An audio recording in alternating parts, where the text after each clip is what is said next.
نبی کریم صلی اللہ علیہ وسلم ایک صحابی حضرت بشیر رضی اللہ تعالیٰ عنہ کے ساتھ گزرے قبرستان سے تو ایک جگہ آئی جہاں پر مشرکوں کی قبریں تھیں.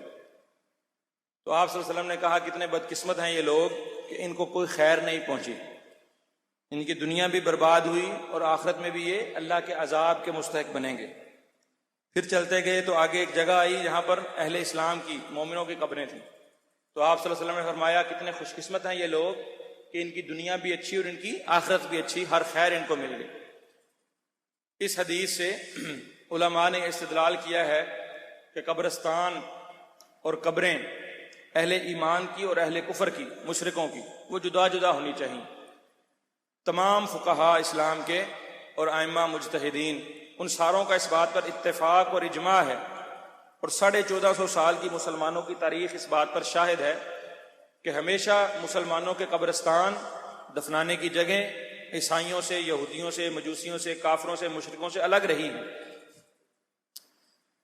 ہمارے ملک کے اندر قادیانی اگرچہ کافر قرار دیے گئے ہیں، قانونی لحاظ سے ان پر بہت ساری پابندیاں ہیں، آئین کے اندر ان کا کفر درج کر دیا گیا ہے، لیکن شرارتی اور فتنہ پرور لوگ ہیں، باز نہیں آتے، ہر وقت کسی نہ کسی شرارت کو وہ آگ بھڑکائے رکھتے ہیں. ادھر ننکانہ کے قریب ایک علاقے میں گزشتہ اس ہفتے کے دوران قادیانیوں نے اپنی ایک میت کو دفنانے کے لیے مسلمانوں کے قبرستان میں زبردستی بدماشی کے زور پر، اسلحے کے زور پر اپنے ایک مردے کو دفنانے کی کوشش کی.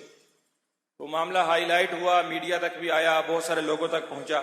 اب دو طرح کا طرز عمل، ایک جاہلانہ طرز عمل، ان لوگوں کا خیال ہے کہ جی یہ تو انسانیت کے ناطے ایک میت دفنانے دیتے، کیا ہو گیا ہے، زمین کا کوئی دین ہوتا ہے، زمین کا کوئی مذہب ہوتا ہے، کیا ہو گیا تھا جی، چلو کافر تھا تو کیا ہو گیا، قادیانی تھا تو کیا ہو گیا، دفنانے دیتے، دفنانے سے زمین ناپاک ہو جانی تھی کوئی، یہ تو بڑی غلط بات ہے جی. اسلام تو انسانیت کا درس دیتا ہے، ہمدردی ہونی چاہیے مردے کے ساتھ.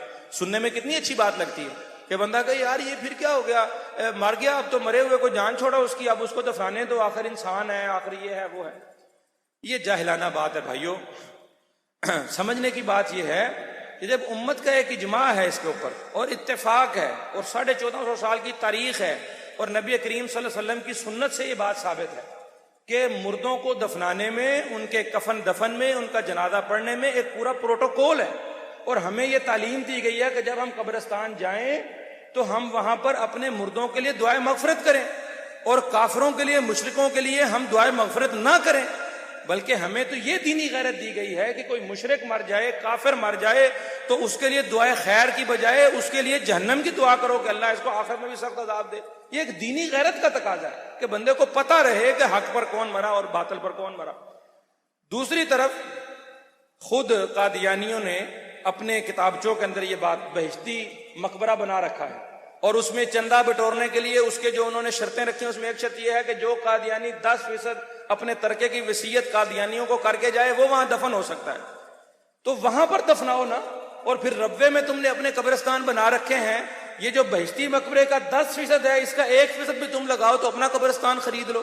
اپنے قبرستان کی جگہ پر مسلمانوں کی وقف املاک میں کیوں؟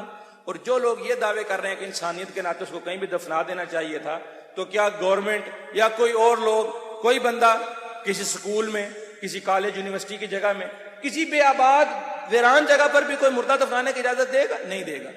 تو بھائیو قانوناً، عقلاً، شرعاً یہ بات بالکل سمجھ میں نہیں آتی کہ کوئی بندہ یہ کہے کہ ہمیشہ سے عیسائیوں کے، نہ ہم عیسائیوں کے قبرستان میں اپنا مردہ دفناتے ہیں، نہ ان کو اپنے دفنانے کی اجازت دیتے ہیں، اور نہ ہی قادیانی احمدی کبھی اجازت دیں گے. ہم تو دفنانا چاہیں گے بھی نہیں، لیکن خود ان کی کتابوں کے اندر لکھا ہے کہ ہمارے سوا چونکہ باقی سارے لوگ کافر ہیں اس لیے کبھی وہ ہمارے قبروں میں دفن نہیں ہو سکتے.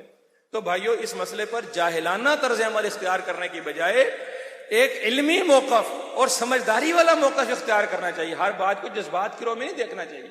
یہ قادیانی دین کے دشمن، وطن کے دشمن، غدار، ملک دشمن ہیں، نبی کریم صلی اللہ علیہ وسلم کے دشمن ہیں، ناہنجار، ان کی بہت بڑی بڑی بدماشیاں ہیں، ان کو ہم کسی صورت قبول نہیں کر سکتے. یہ ہمارے اوپر ایک عجیب مصیبت ہے کہ آئے روز جو ہے نا یہ قادیانیوں کی کوئی نہ کوئی شرارت ہمارے سامنے آتی ہے، اور اس کو جو ہے نا اس کی اس کی جو شدت ہے اس کو کم کرنے کے لیے لوگ ایسی ایسی باتیں لے کر آتے ہیں. او جی پھر کیا ہو گیا، جی پھر کیا ہو گیا. پھر بہت کچھ ہوتا ہے بھائیوں.